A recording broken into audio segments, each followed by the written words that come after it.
সাংবাদিক কল্যাণ ট্রাস্ট সাংবাদিকদের সুরক্ষায় প্রধানমন্ত্রী শেখ হাসিনা সরকারের সদিচ্ছার প্রমাণ বলেছেন তথ্য ও সম্প্রচার প্রতিমন্ত্রী মোহাম্মদ আলী আরাফাত। দুপুরে সচিবালয়ে বাংলাদেশ সাংবাদিক কল্যাণ ট্রাস্টের ট্রাস্টি বোর্ডের ৩০তম সভায় মন্তব্য করেন তিনি।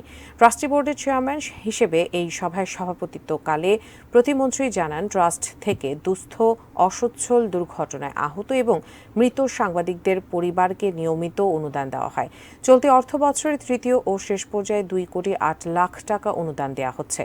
প্রতিমন্ত্রী জানান, সাংবাদিকদের মেধাবী সন্তানদের শিক্ষার জন্য বৃত্তি প্রদান কার্যক্রমও প্রক্রিয়াধীন। ট্রাস্ট থেকে অনুদান প্রদানে সাংবাদিক বাছাইয়ের ক্ষেত্রে আরও স্বচ্ছতা ও পেশাদারিত্ব নিশ্চিত করার কথাও পুনর্ব্যক্ত করেন তিনি।